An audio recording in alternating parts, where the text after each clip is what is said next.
इस सवाल को बहुत अच्छे से समझने का प्रयास करना। ये थोड़ा अलग टाइप का और इम्पोर्टेंट है रिगार्डिंग टू योर कंपटीशन। इस सवाल में दो चार्ज दिए हुए हैं, एक +Q1 और एक है -Q2। इन दोनों चार्ज के लाइन ज्वाइनिंग है, ये लाइन ज्वाइनिंग है। और एक लाइन आपको शो करके दिया गया है कि ये जो इलेक्ट्रिक लाइंस हैं, ये इलेक्ट्रिक लाइन शो किया हुआ है जिसमें एरो लगा हुआ है। और यहाँ पर एक एंगल दिख रहा है, ये टेंजेंट डाला है, that tangent makes an angle alpha with the connecting line. और यहाँ पर जो टेंजेंट है that makes an angle beta with this connecting line. मतलब कहने का कि अगर ये इलेक्ट्रिक फील्ड अल्फा एंगल बना करके +Q1 चार्ज से निकल रहा है, तो आपसे पूछता है कि कितना एंगल बना करके ये -Q2 चार्ज में ये एंटर करेगा। If electric field line emerges from +Q1 at an angle alpha, अगर ये इलेक्ट्रिक लाइन अल्फा एंगल बनाकर यहाँ से निकल रहा है to the straight line connecting the charges, at what angle beta will the line enter the charge -Q2। कितना angle beta बनाकर ये इलेक्ट्रिक लाइंस -Q2 को इंटर करेगा। ठीक है, तो पहले हम इस सवाल को बनाने का प्रयास करते हैं। आपको अल्फा दिया हुआ है, Q1 Q2 का चार्ज दिया हुआ है, and you are asked to find out the angle beta. ये बीटा आपको निकालनी है और हम इस दूसरे सवाल की चर्चा करेंगे आगे।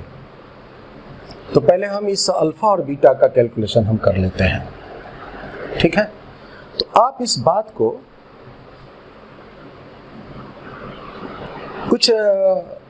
अब आप इस बात को ऐसे समझो कि अगर एक अल्फा एंगल बनाकर लाइन से निकला है और बीटा में जाके समाया है, तो एक अल्फा एंगल बनाकर लाइंस को अगर हम इधर से निकालें तो वो फिर बीटा एंगल बनाकर ही इंटर करेगा।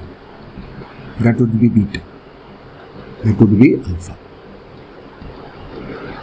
ठीक है, और इस दोनों के बीच ये जो 2 अल्फा टोटल एंगल बन गया, यहाँ पर 2 अल्फा जो टोटल एंगल बन गया, इस दरमियान जितने भी लाइंस होंगे वो गारंटली इसमें निकलेंगे और यहाँ पर जाकर समाएंगे। ये बात समझ लीजिए। अगर 1000 लाइंस यहाँ से निकल रहे हो तो हजारों लाइंस यहाँ पर जाकर के उसके भीतर घुसेंगे ही घुसेंगे। ऐसा क्यों?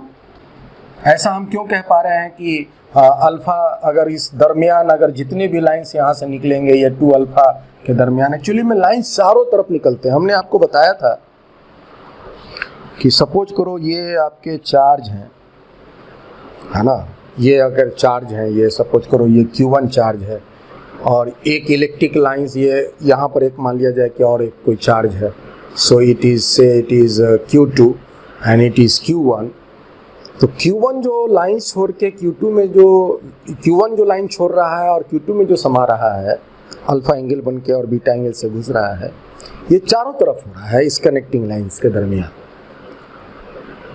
इधर से अल्फा एंगल बन के बीटा से घुसा, इधर से भी अल्फा एंगल बन के बीटा से घुसा, इधर से भी अल्फा एंगल बन के बीटा से घुसा, इधर से भी अल्फा बन के बीटा से घुसा, ऐसे भी अल्फा बन के बीटा से घुसा, ऐसे भी अल्फा बन के बीटा से घुसा।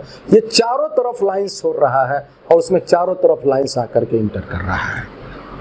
सिर्फ एक लाइन आपको यहाँ शो करके दिखाया गया है, लेकिन ये घटना इस चार्ज के इर्द गिर्द चारों तरफ हो रहा है। चारों तरफ लाइन छोड़ रहा है और वहां जाकर के चारों तरफ आकर के लाइंस इंटर कर रहा है।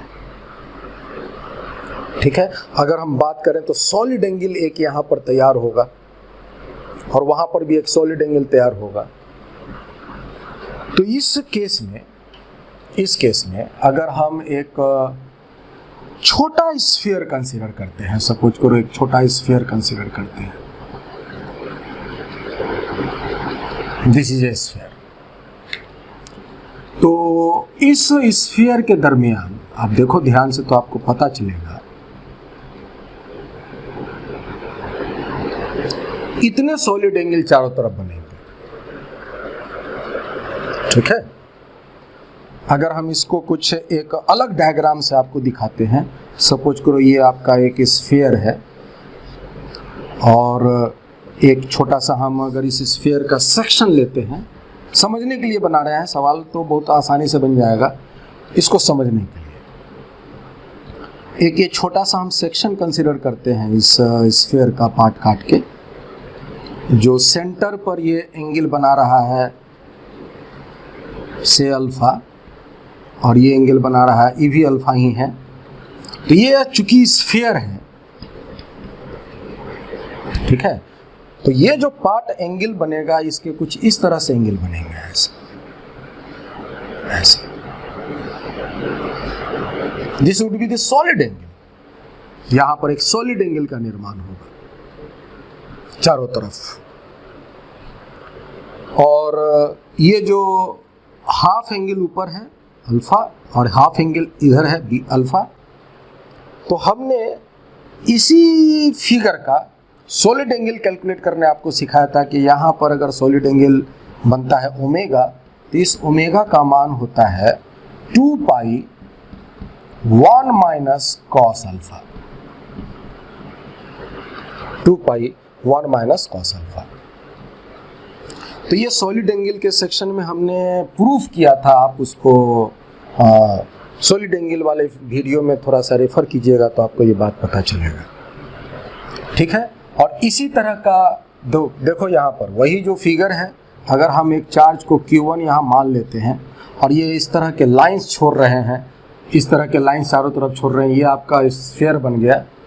तो यहाँ से ये जो टोटल एंगल बना है अल्फा अल्फा 2 अल्फा, और ये जो चारों तरफ जो सॉलिड एंगल का निर्माण हुआ है, that solid angle will be equal to 2 pi 1 minus cos alpha.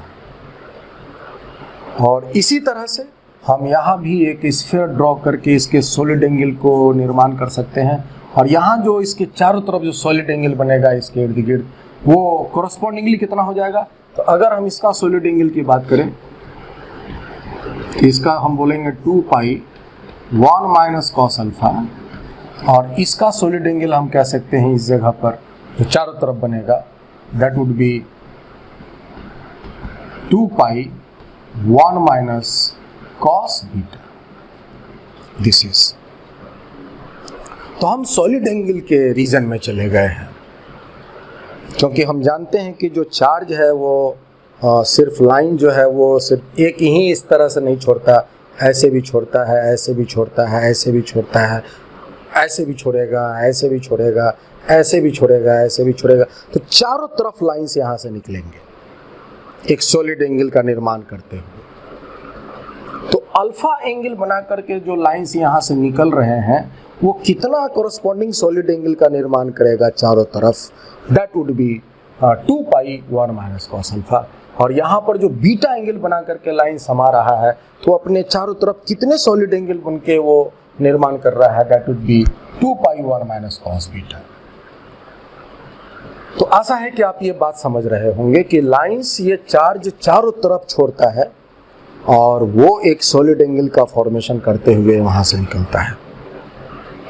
तो हम इसको हटाते हैं, इस पार्ट को रहने देंगे क्योंकि इसको हमें अलग से बनाना है,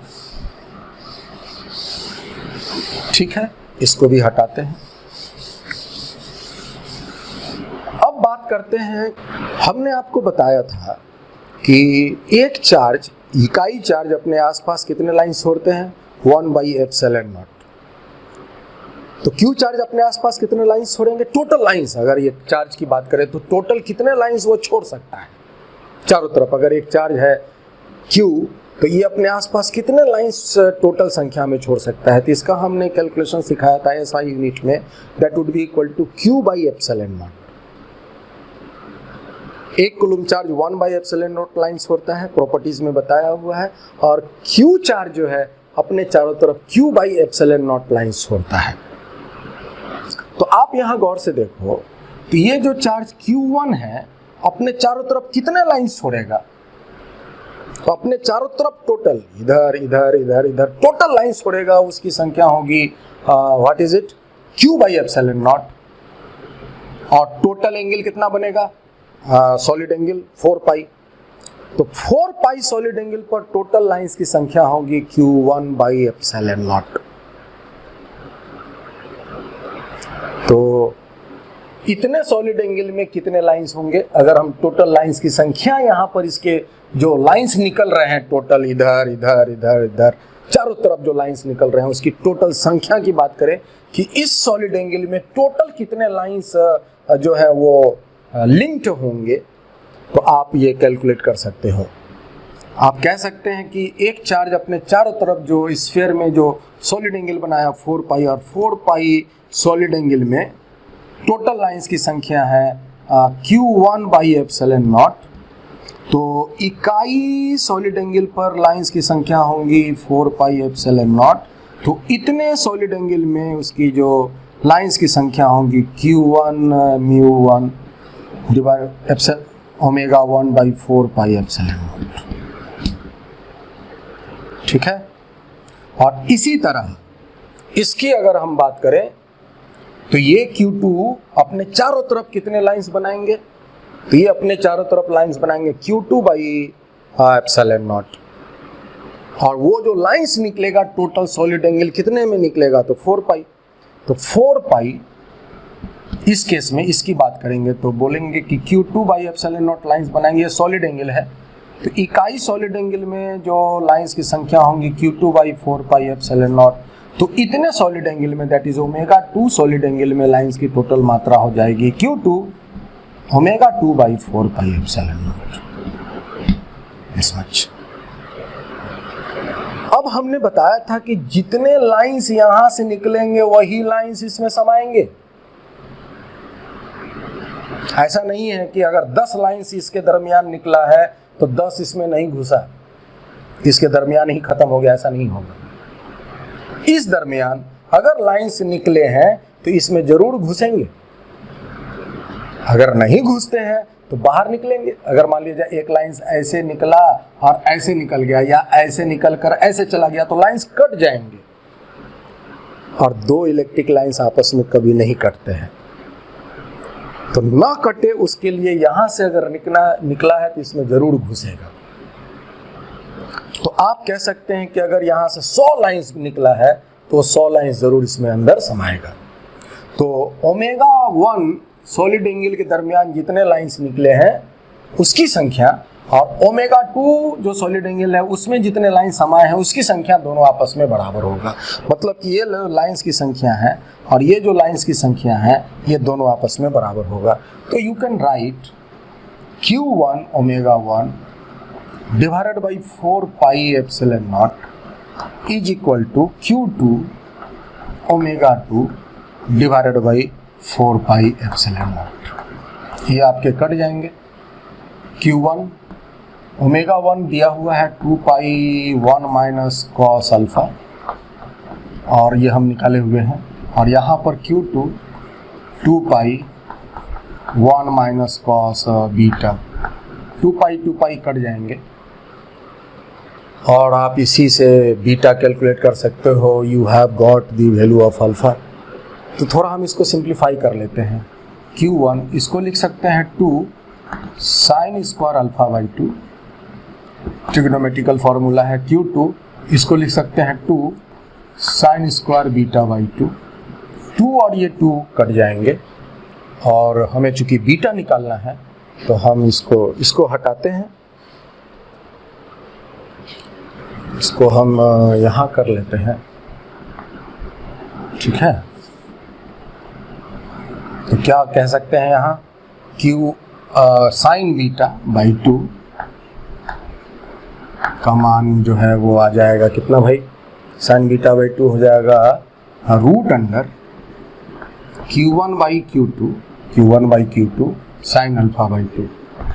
अल्फा साइन अल्फा बाई 2 जो है वो रूट के बाहर होगा और यहाँ से हम बीटा तैयार करके आपको दे सकते हैं।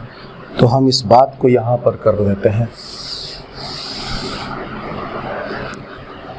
तो यहाँ से बीटा का मान लिख सकते हैं, बीटा बाई 2 लिख सकते हैं sine inverse what is it root under Q1 by Q2 sine alpha by 2 और बीटा का मान आप लिख सकते हैं 2 times sine inverse Q1 by Q2 sine alpha by 2। तो इतना एंगल बनाकर अगर यहाँ से अल्फा एंगल बनाकर इस चार्ज से लाइंस निकला है, तो इतना एंगल बना करके ये चार्ज Q2 में लाइंस इंटर करेगा, ये है।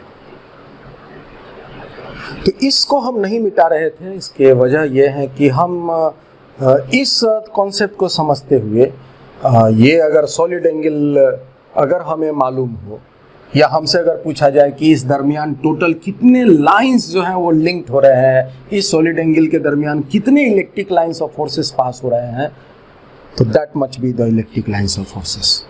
आप ओमेगा का मान जो लिखे हुए थे 2π1 माइनस कॉस अल्फा लाकर यहाँ रख सकते हैं। इसके इर्द गिर्द टोटल लाइंस इस सॉलिड एंगल में कितना होगा वो आप बता सकते हैं। तो इस सवाल से हमें एक पर्टिकुलर सॉलिड एंगल के दरमियान एक चार्ज के इर्द गिर्द कितने लाइंस तैयार हो रहे हैं, लिंक्ड हो रहे हैं, वो हम कैलकुलेट कर सकते हैं। ठीक है, तो ये था पहला सवाल कि अगर इससे अल्फा एंगल बन के लाइंस निकल रहा है तो कितना एंगल बन के इस चार्ज में लाइंस इंटर करेगा, ये हमने अभी सीखा है। And that would B this answer. अब दूसरा सवाल देखिए, ये बहुत इंपॉर्टेंट है। इस सवाल में कहता है कि at what maximum value of alpha, alpha का मैक्सिमम मान कितना हो, eight which the line emerging from Q1, जिससे कि Q1 से लाइन से निकले, will inter into the charge Q2, जो चार्ज Q2 को भीतर घुसे जरूर। अभी जस्ट इसके पहले जो हमने सवाल बनाया था उसका एक डायग्राम हम फिर बना रहे हैं, आप ध्यान से देखिएगा। ये है Q1 और एक Q2। अभी जो हमने सवाल बनाया था कि एक इलेक्ट्रिक लाइंस ऑफ फोर्सेस हमने अभी ड्रॉ किया था, इसके जस्ट पहले जो हमने सवाल ड्रॉ किया है आप उसको देखो।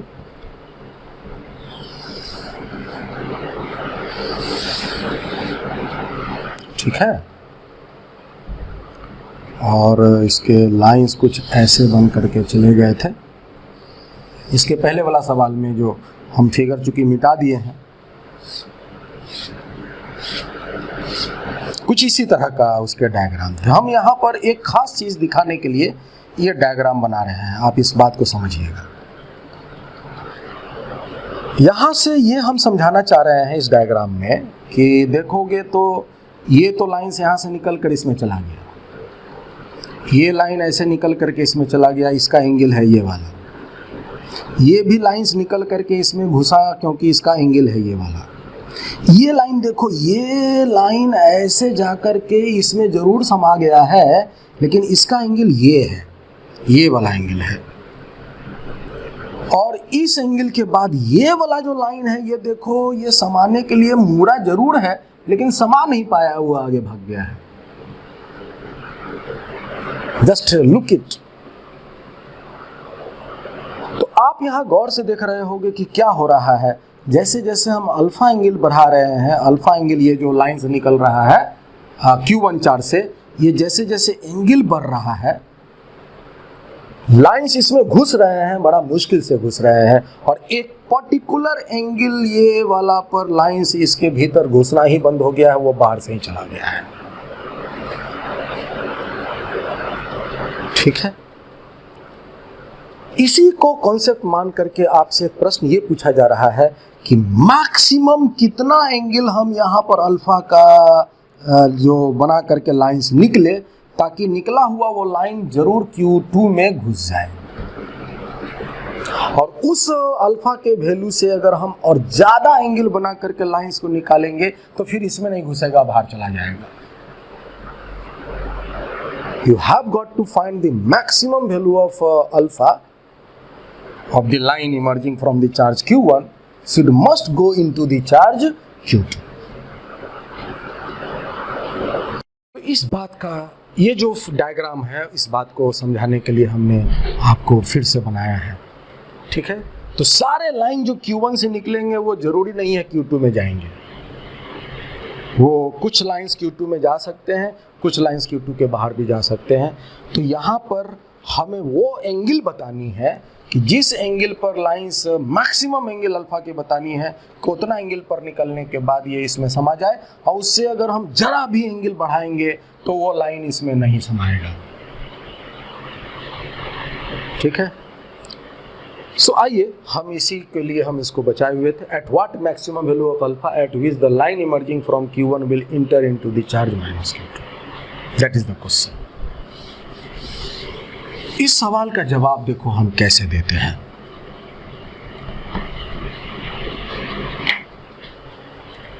मेरे पास जो रिलेशन है वो है हियर वी हैव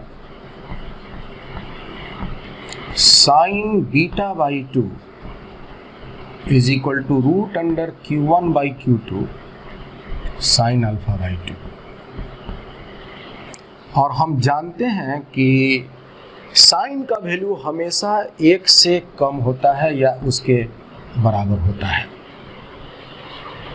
कभी भी साइन का वैल्यू, चाहे एंगल यहाँ कुछ भी हो, यहाँ पर कुछ भी एंगल हो, साइन का ही ना कि ये वैल्यू रिप्रेजेंट होगा, तो इसका जो मान होगा वो कभी भी 1 से ज्यादा नहीं होगा। We know that. Therefore, you can say कि sin alpha by 2 will be less than equal to root under Q2 by Q1. You can say like that.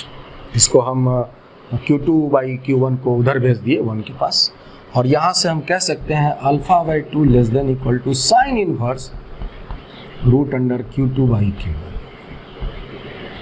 और आप यहाँ से अल्फा के बारे में कह सकते हैं that is less than equal to 2 times sine inverse root under Q2 divided by Q। आप देखिए ये है अल्फा, जो लाइंस इससे निकले और इसमें समाये उसी के लिए नहीं, ये कंडीशन हमने तैयार किया हुआ है। यहाँ से लाइंस निकला और इसमें जाकर के समाया, उसके लिए कंडीशन हमने तैयार किया हुआ है ताकि जितने लाइंस यहाँ से निकले वो जरूर इसमें समा जाए। बात एक्सट्रीमिटीज की हो रही है, मैक्सिमम की हो रही है, तो यहाँ आपके सामने एक रिलेशन आ गया है कि अल्फा का जो मान होगा, एंगल का जो मान होगा, वो अगर लेस देन इतना रहे, इतना से अगर कम एंगल पर रहे, या मैक्सिमम इतना के बराबर हो, तब लाइंस यहाँ से निकल करके इसमें समा जाएगा। लेकिन अगर इस वैल्यू से अगर ज़्यादा वैल्यू हो जाए तो फिर लाइंस नहीं समाएगा। तो अल्फा का मैक्सिमम मान हम लिख सकते हैं 2 times sine inverse Q2 divided by Q1। This is so second part का आंसर ये है मैक्सिमम वैल्यू। तो ये था आपके इलेक्ट्रिक लाइंस ऑफ फोर्सेस के आधार पर कुछ एग्जाम्पल्स, और इतने एग्जाम्पल्स को अगर आप सही ढंग से समझ लेते हैं और इसको आप अगर रिवाइज करके अच्छे से इस पर पकड़ बना लेते हैं, तो इलेक्ट्रिक लाइंस ऑफ फोर्सेस के आधार पर जितने भी सवाल आपके पूछे जाएंगे, चाहे वो PMT हो, चाहे वो JEE मेंस हो, या चाहे वो JEE एडवांस हो, आप उसके सारे सवाल आप सॉल्व कर सकते हैं। तो आज हम यहीं तक रखते हैं। Thank you.